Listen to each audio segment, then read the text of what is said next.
M'étant humblement occupé de la vidéo retraçant l'épopée mondiale de Saint Seiya, je reviens une deuxième fois pour vous concocter un sujet de vidéo pour la chaîne Nébulaire. Celle-ci se concentrera cette fois-ci sur le concept de canon dans le contexte de Saint Seiya.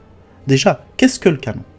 Il faut tout de même rappeler que le terme et le concept proviennent de la pop culture américaine et plus précisément du monde de Star Wars de George Lucas.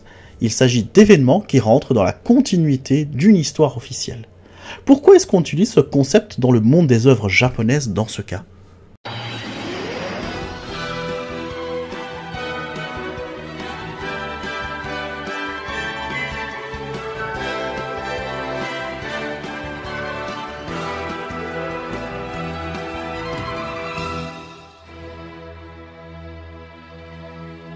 Dans le contexte du manga et de l'animation japonaise, on va plutôt parler de l'expression Seishi, qui veut littéralement dire « histoire officielle ».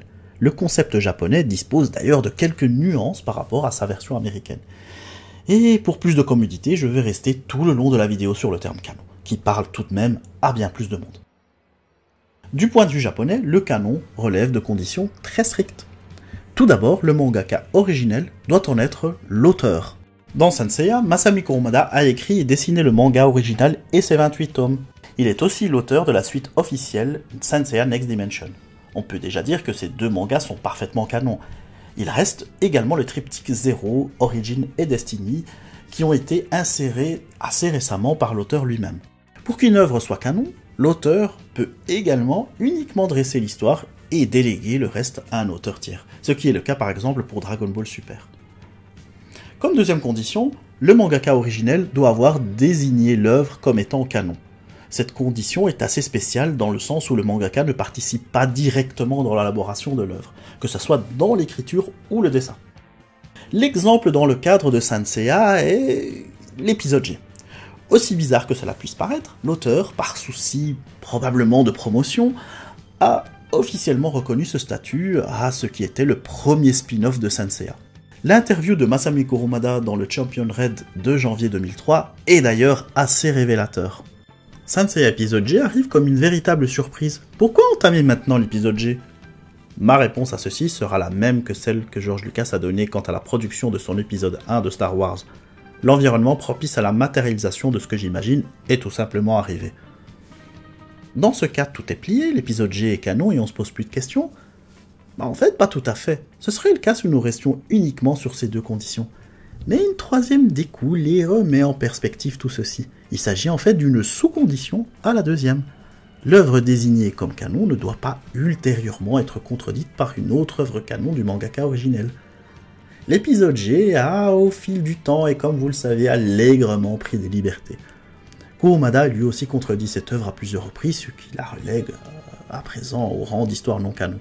Il est clair que cette reconnaissance initiale en 2003 était plus que probablement et uniquement motivée par la promotion. Par la suite, l'auteur ne prendra plus jamais le risque d'apposer le sceau de canon sur un autre spin-off. À la lumière de ces trois conditions, nous allons analyser plusieurs cas de figure.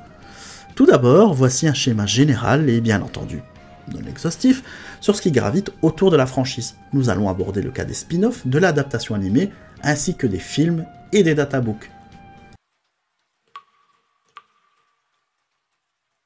On ne pouvait pas ne pas parler du film Tenkaihen, qui est quand même assez unique dans l'univers de Saint Seiya.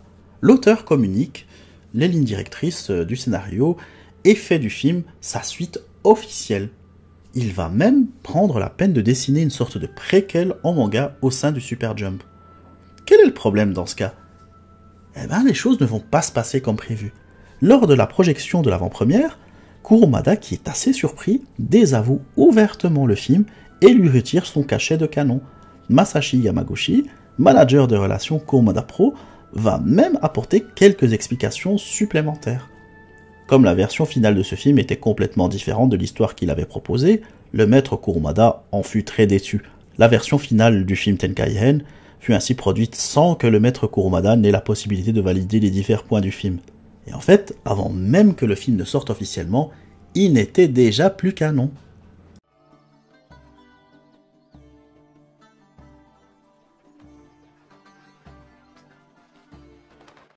En ce qui concerne les spin-offs, nous avons abordé précédemment le cas de l'épisode G, et comme indiqué, l'auteur ne se hasardera plus jamais à les qualifier de canon. En revanche, Kurumada peut très bien fournir une ligne directrice ou des éléments de scénario à l'auteur des spin-offs, et les exemples sont assez nombreux. Dans le cadre de Lost Canva, l'auteur a communiqué à Teshirogi une liste d'éléments. Si on s'arrête là, on peut considérer que cette œuvre est canon, mais encore une fois, il faut analyser les 3 conditions que je rappelle ici. Pour qu'une œuvre soit canon, le mangaka originel est soit l'auteur, soit le mangaka originel désigne l'œuvre comme canon, qui est ensuite non contredite par une œuvre ultérieure. Donc cette œuvre a été présentée dès le départ comme une alternative au déroulé de Next Dimension. De plus, Lost Canva contredit plusieurs éléments de Next Dimension, et donc il est très compliqué de le qualifier de canon à Saint Seiya, ce qui, on ne le rappellera jamais assez, n'écorne pas la qualité de ce spin-off.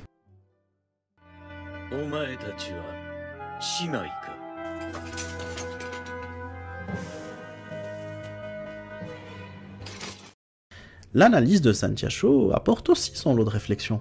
Tout d'abord, le manga raconte une histoire éludée par l'œuvre originale et essaye même de s'intercaler, parfois au forceps, ce qui peut brouiller les pistes.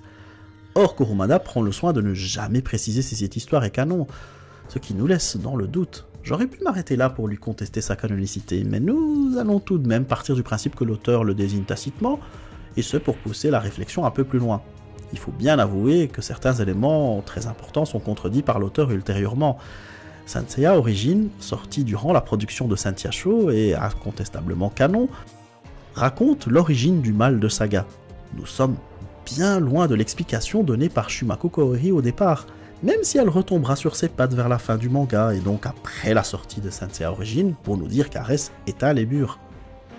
Time Odyssey de Jérôme Alquier, ça a un peu le même principe que Santiago, la même méthode pour essayer de s'insérer au forceps dans l'histoire originale, mais je vais pas pousser la réflexion plus loin, vu que Kurumada ne prend jamais le soin d'indiquer si c'est canon ou pas canon, on va partir du principe que ce n'est pas le cas. Maintenant, qu'en est-il de Saint Seiya Omega? C'est de loin pour moi le spin-off le plus compliqué à analyser. Les événements se passent dans un futur tellement lointain qu'on voit mal, mis à part quelques détails, comment Kurumada peut les contredire à moyen terme. Il y a bien le fils de Shiryu, qu'Omega nomme Ryuo, ce qui n'empêchera pas Kurumada de lui donner un tout autre prénom dans Next Dimension.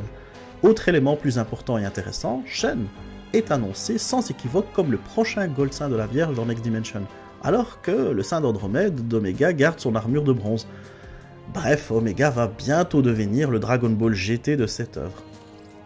Kurumada ne se gêne pas pour se réapproprier son œuvre en contredisant constamment les libertés scénaristiques des adaptations, spin-off et autres histoires parallèles.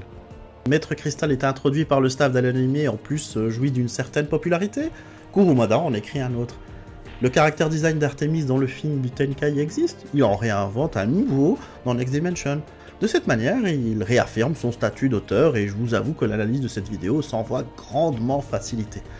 Cette attitude, elle est plutôt récente. Le rapport de Kurumada est évidemment différent lorsque l'on parle de l'adaptation animée des années 80, où il va carrément réutiliser des éléments de l'animé dans son propre manga. Les exemples sont nombreux et ont été évoqués dans d'autres vidéos. Puisque l'on parle de l'adaptation animée, abordons le sujet. Il faut bien avouer une certaine confusion dans le fandom sur internet pour qualifier le statut de cette adaptation animée. Une série animée peut plus ou moins être fidèle, mais on ne peut pas la qualifier de canon ou non canon, que ce soit dans le cas de Saint Seiya ou dans le cadre d'une autre œuvre. Si nous étions face à une suite du manga ou à une toute autre histoire, nous aurions pu analyser sa canonicité, mais ce n'est pas absolument pas le cas ici. Tant la série que les OAV d'Hades sont des adaptations de l'œuvre originale, et elles restent des adaptations. Comme toute adaptation, elles apportent une vue nouvelle sur le manga de l'auteur. Et petit aparté, que ça plaise ou pas, le film Legend of Sanctuary et la série en CGI, qu'on ne peut plus qualifier de série Netflix actuellement, sont également des adaptations, et ce, au même titre que les séries TV de 1986. Revenons à la série TV, car nous allons aborder un sujet qu'on peut qualifier d'annexe. La série de 86 a apporté son lot de différences comme la quête de la clause du Sagittaire, la saga d'Asgard ainsi que des personnages inédits comme le Maître Cristal. Tout ceci apporte une difficulté à analyser la continuité scénaristique. Je m'explique, la série TV de 86 se tient assez bien au niveau de sa continuité, même si Takao Koyama a dû ruser pour apporter une certaine crédibilité aux apparentes contradictions. Et là, je renvoie vers l'excellente vidéo de Charnal sur les pop et les différences animés-manga. Ce qui peut faire des débats, par contre, est la continuité avec les autres adaptations animées, et je parle ici précisément des OAV d'Hades. Peut-on dire que les OAV d'Hades sont une suite à la série TV? Bah, rien n'est moins sûr en fait. L'épisode 0, fourni avec le premier DVD japonais d'Hades, Junikyu sert de résumé à la série, mais a aussi la tâche de lier ces mêmes OAV à la série TV. Plusieurs éléments discrets, comme le passage du 4e OAV, essayent de proposer une continuité.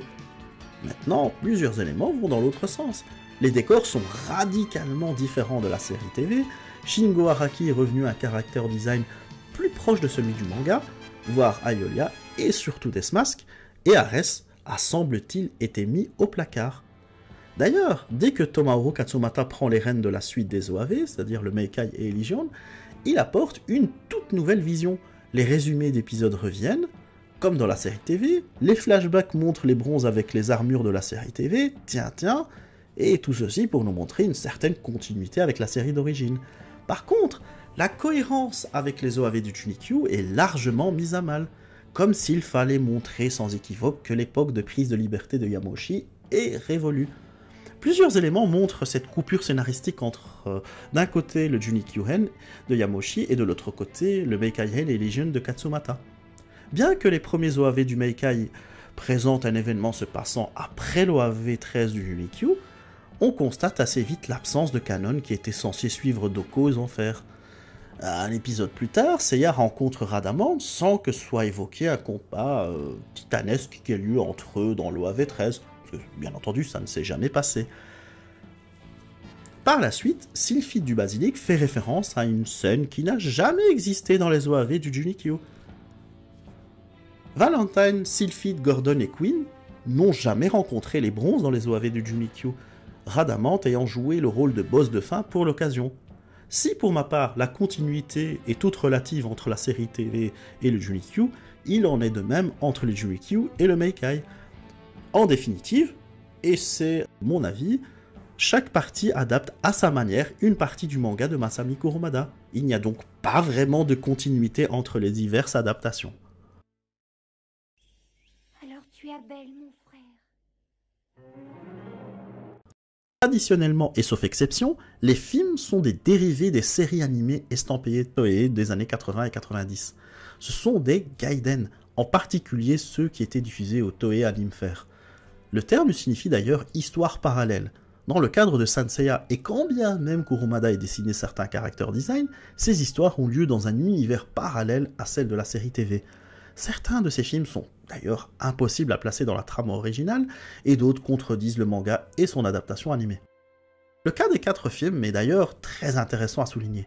Le film ayant comme antagoniste Lucifer est clairement la suite et fin de cette quadrilogie, ce qui induit le fait qu'ils forment une même continuité scénaristique. De même, et de manière tout à fait symbolique, la Terre apparaît lors du premier film et disparaît à la toute fin du film Lucifer. Saint Seiya Gekijoban, Saint Seiya le film. On va commencer par le plus simple, même si son insertion peut toujours prêter à interprétation. Vu les premières scènes et la manière dont les protagonistes réagissent à l'apparition de la Gold Claws du Sagittaire, je dirais que ce film devrait se passer juste après la confrontation avec Aiolia et la première apparition de cette armure nouvelle version. En fait, ça tombe très bien puisque le film et cet épisode sont sortis exactement le même jour, le 18 juillet 1987. Vous me direz que ça pose problème, et à juste titre en fait. La confrontation entre Aiolia et Seiya démarre officiellement les hostilités finales entre Athéna et le Grand Pop. J'imagine très mal nos héros s'opposer à la déesse alors que les Gold sont sur le point d'intervenir pour châtier les saints au nom du sanctuaire.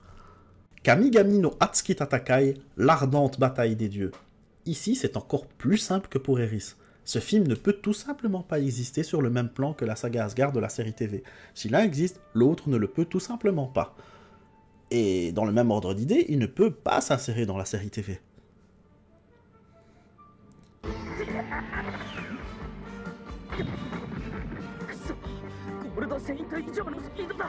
Shinku no Shonen Densetsu, la légende de la jeunesse écarlate. Ce film est très intéressant, dans le sens où certains éléments vont inspirer d'autres dans la suite du manga, Pensez à Hadès. Les premières scènes du film sont assez claires. Seule la bataille du sanctuaire est ici évoquée, ce qui la place entre le sanctuaire et Asgard. Poséidon semble cependant être la première divinité qu'ils affrontent dans la série TV, ce qui pose aussi un problème. Seishu Seisen no Senshitachi, les guerriers de la dernière guerre sainte. C'est ici qu'on va s'amuser tellement ce film fait perdre certains repères. Tout d'abord, il est clairement admis qu'il s'insère après la série TV, même s'il sort juste avant les derniers épisodes de la saga Poséidon. Ensuite, Lucifer nomme clairement les anciens antagonistes des films, comme Eris et Abel, mais pas vraiment Dorbal du film Asgard. Poséidon y est également évoqué, ce qui présuppose que ce film se veut être la suite tant de la série TV que celle des films. Ce qui induit que plusieurs éléments clochent. Les autres films sont des gaiden et s'insèrent déjà assez mal dans la continuité scénaristique de la série TV, comme on l'a vu jusqu'à présent. Le film d'Asgard n'est pas vraiment évoqué, peut-être que c'est la version d'Asgard de la série TV qui est prise en compte, mais on ne le saura jamais vraiment. Poséidon aussi est dans le monde des morts, ce qui présuppose qu'il a passé l'arme à gauche dans ce plan. Donc, pour résumer, ce film se passe dans un monde où les différents films et une certaine version de la série TV cohabitent, mais où Poséidon, bizarrement, au lieu d'avoir été emprisonné, est tout simplement mort. Les databooks apportent un complément non négligeable à tout fan qui se respecte. Nous n'avons pas eu la chance de bénéficier d'équivalents aux excellentissimes Daisenshu de Dragon Ball, mais nous avons été gratifiés de databooks et même de MOOC de qualité. Les Jump Gold Selection et autres Sensei Encyclopedia, dit Aizen, apportent leur lot de révélations et d'explications annexes à l'œuvre originale. Ainsi, les Chroniques des Guerres Saintes, que l'on surnomme Hypermythe, ont été publiées bien avant la fin de la parution du manga. Et c'est là qu'on se pose la question, est-ce que les récits des databooks sont canons? La question peut paraître ardue, car ces ouvrages doivent d'une certaine manière obtenir l'assentiment de l'auteur, ce qui confère d'une certaine manière la canonicité de manière quasi automatique, mais il y a toujours un mais. La troisième condition, que l'on rattache directement à la désignation par l'auteur original, peut faire perdre ce statut si l'auteur décide par la suite de le contredire. Et on va dire que Kurumada ne s'est pas gêné pour balayer une partie des affirmations de ces databooks. À titre d'exemple, l'origine des dieux ne semble pas être la formule retenue par Next Dimension. Pour résumer, un databook reste canon tant que l'auteur n'a pas décidé de s'en affranchir.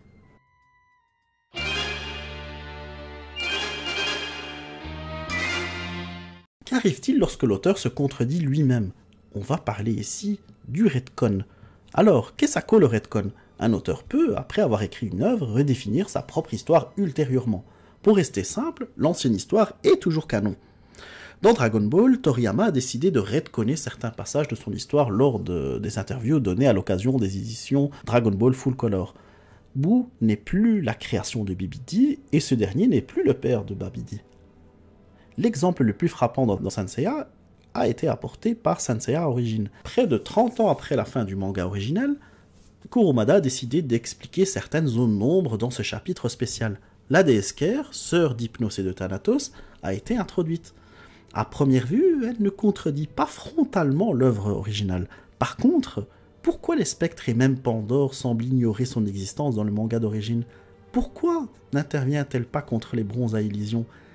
Comme a indiqué au début, imaginons que l'auteur original contredit une œuvre d'un autre auteur tiers, qui a été désigné au préalable comme canon. Nous nous retrouvons devant une réécriture et cette œuvre contredite est reléguée au rang de non-canon. En revanche, si l'auteur se contredit lui-même, c'est bien face à un retcon que nous nous retrouvons. Le passage contredit ici reste canon, et au pire des cas, on taxera l'œuvre d'incohérente.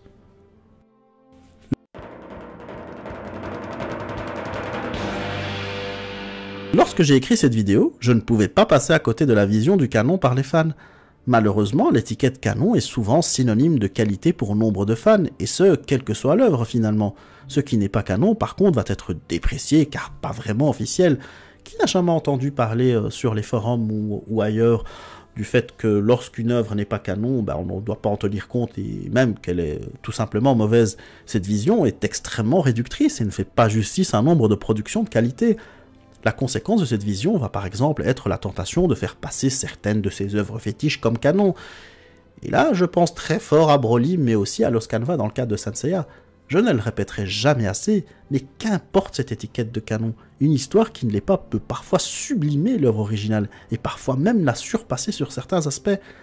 Les films d'Asgard et d'Abel, par exemple, sont de véritables chefs-d'œuvre qui ont réussi à capter l'essentiel de l'œuvre et à la retranscrire. Pourtant, mis à part quelques idées de Kurumada, ces films sont d'authentiques Gaiden, et donc des histoires parallèles. La vision de l'auteur doit à mon sens rester canon, certes, mais si d'autres personnes viennent apporter une vision différente de celle-ci, moi je dis pourquoi pas, et même tant mieux. Ce sujet me tenait à cœur, car je vois proliférer des théories cocasses un peu partout sur le web. J'espère que ce sujet vous a plu. Au plaisir d'enregistrer une nouvelle vidéo. À la prochaine!